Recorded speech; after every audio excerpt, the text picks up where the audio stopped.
So, to open this conversation, I will begin with my thesis, which is in the Rogue film adaptation Don't Look Now, much akin to the Daphne du Maurier short story, there is a prevailing theme of parallelism, grieving, unreality, and an overall feeling of helplessness, as perhaps future sight does not always give one the power to prevent tragedy. So, there is much to be examined within the beginning of the film in regard to this use of parallelism, primarily exemplified by the director's use of fragmented, abrupt editing to stitch these moments together. As John is viewing a photograph of the cathedral, the film interposes this moment and what follows with parallels between what is happening with John and Laura and what is occurring with their children as they play outside. As Laura tells John where the duplicate slides are for the cathedral, she makes a gesture to cover her mouth, seemingly asking for cigarettes. Just as she does so, a shot of Christine covering her own mouth follows. Then, just as John tosses Laura a box of the cigarettes, Christine throws a ball in the water. However, as the ball hits the water's surface, John accidentally knocks over his own glass of water. These similarities are also found in a brief moment with Johnny and Christine as Johnny runs over a large shard of glass lying in the grass while riding his bike, and Christine jumps on a puddle. Both the glass and the water are reflective surfaces which were broken, or in Christine's case, rippled at the same time. The glass would cut Johnny's finger, causing it to bleed, but the water would drown Christine, as just moments later her red coat would float around her, giving the illusionary vision of bright red blood. Notably, just as this occurs, John has a moment of psychic clarity that something terrible is wrong outside. He realizes this as, just after the water spilled on the slide of the cathedral window he was viewing, causing the red-hooded figure's image to bleed onto the picture, looking much like a puddle of blood. Of course, this is in reference to both Johnny's bleeding finger and, moreover, to Christine's drowning in her strikingly red jacket. However, knowing what shall occur in the end of the film, this also heavily foreshadows and parallels John's own murder. And in relation to the story's theme of grieving their child's death, there is one quite small moment to be in particular to be highlighted.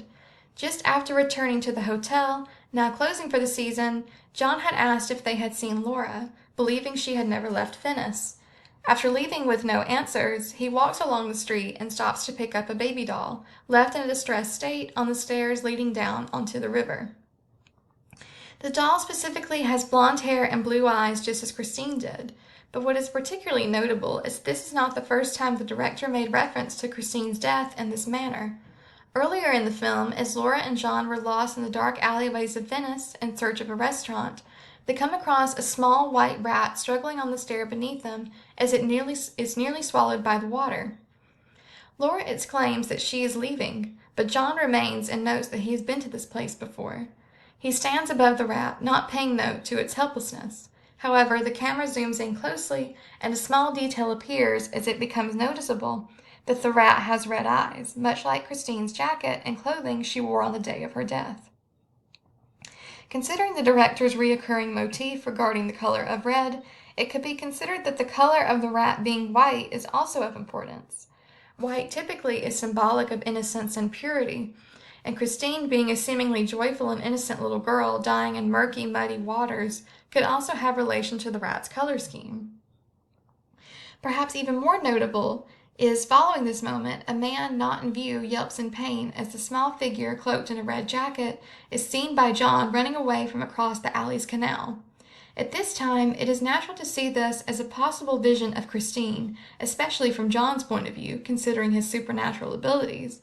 But, of course, this would be yet another foreboding of his own death, just as Christine's demise is simultaneously referenced.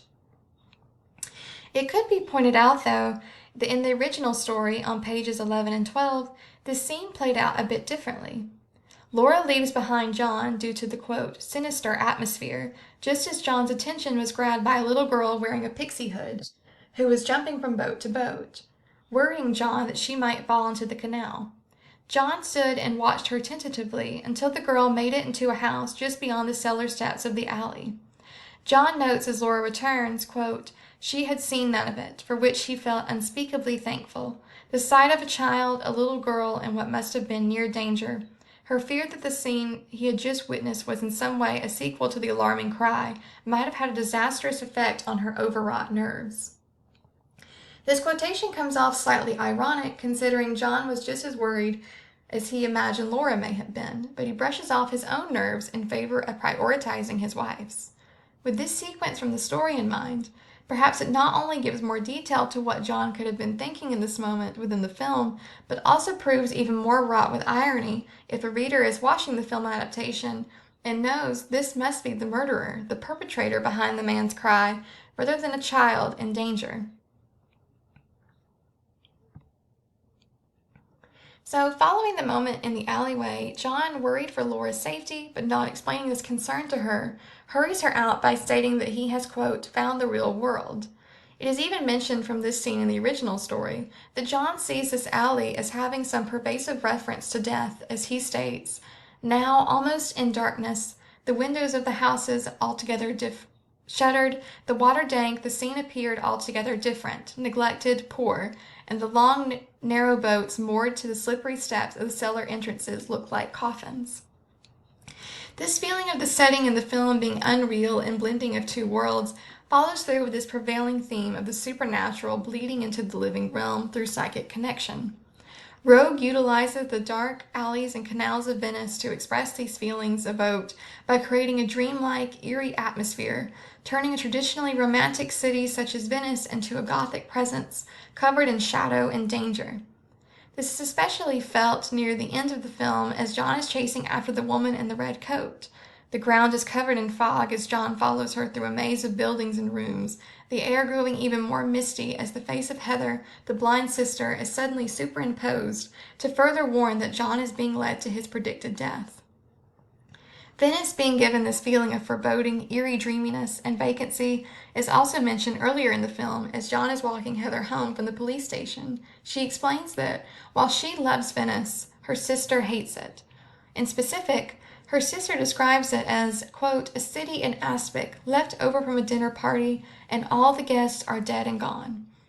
These shots from the chase sequence perfectly encapsulate this feeling as John is being guided to his death, and this passageway toward his murder certainly feels abandoned as if, quote, the guests are dead and gone. It could even be said this passage feels almost like a purgatory between life and death for John, just as Christine seemed to also be existing as a spirit caught between two worlds, not able to move on entirely. So, one last moment to be looked at in particular is in relation to the theme of premonitions and the control one may or may not have over their outcomes. As John is examining the mosaics for a mural in the cathedral, he stands precariously on a hanging platform, and after a plank of wood falls from the ceiling and crashes into this platform, John falls, hanging onto a rope, nearly avoiding dying from the fall. After this, John and the bishop take a walk where the bishop explains that his father had died from a fall, and John remarks that this accident must have been the prophecy the sisters had warned Laura about. He understands this near-death fall to be the reason he was in danger and needed to leave Venice. Then, as they discuss this, they walk up to the canal where another murder victim is being lifted from the water. John, watching, has a momentary vision where he did not survive his fall from the platform. And to glean the full extent of the messaging from this moment, another should be in reference.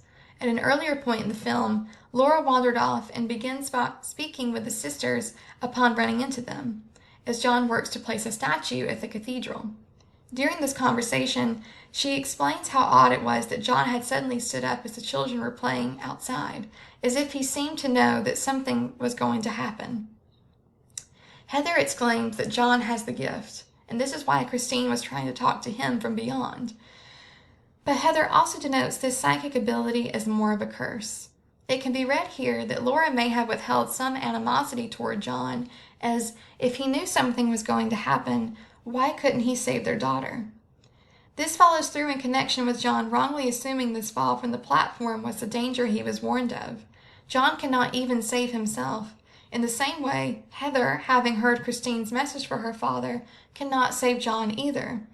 Just like with Christine's death, these premonitions do not guarantee preparedness for the outcome, as they are only feelings or glimpses into a possible future.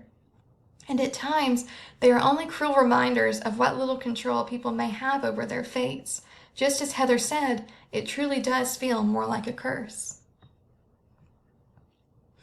So, to wrap up a bit, Rogue blends past, present, and future into a convergence of nightmares set upon Venice, a city turned into a dark and foreboding presence of shadow, marring John and Laura with the mark of grief and death. The more they try to outrun the death of their child, the more they are reminded of her as they delve deeper into the murky canals and alleyways of Venice. The story begins with a predicted tragedy, and it ends with a predicted tragedy. Neither able to be prevented in spite of their psychic envisionment, creating an Ouroboros of loss and grief in the process. Don't Look Now, both visually and narratively, crafts a haunting atmosphere where not even future sight can protect the characters nor the ones they love. Thank you for listening.